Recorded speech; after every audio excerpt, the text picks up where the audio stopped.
স্বতঃস্ফূর্তভাবে উপস্থিত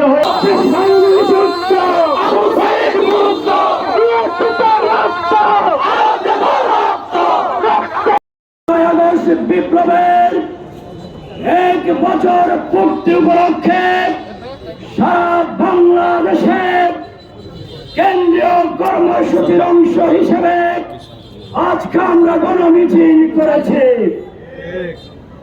1 বছর পূর্বে এই সময়ে বাংলাদেশে কি হয়েছিল এদেশের মানুষের কাছে পরিষ্কার আছে। দীর্ঘ 17 বছর বাংলাদেশের এক বেশি সরকার আমাদের উপরে চেপে বসেছিল।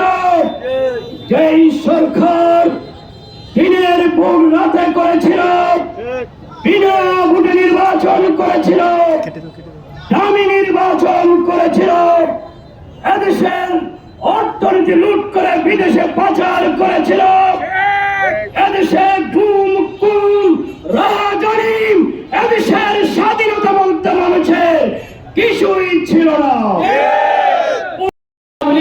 মুক্তিযুদ্ধের চেতনার নামে এদেশকে শোষণ করেছে, নির্যাতন করেছে, নিপীড়ন করেছে। এই দেশ থেকে লক্ষ লক্ষ কোটি কোটি টাকা বিদেশে পাচার করে এই দেশকে একটা টুকরা বানিয়ে ছেড়েছে।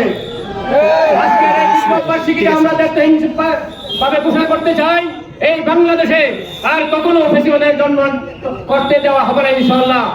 এই বাংলাদেশে একটা ইনসাফপূর্ণ বৈষম্যহীন সমাজ কায়েম করার জন্য বাংলাদেশ জামাত ইসলামী দীর্ঘদিন থেকে আল্লাহর আইন এবং সংবিধানের শাসন প্রতিষ্ঠা করার জন্য এগিয়ে সংগ্রাম করে যাচ্ছে। প্রিয় রামবাসী, আজকে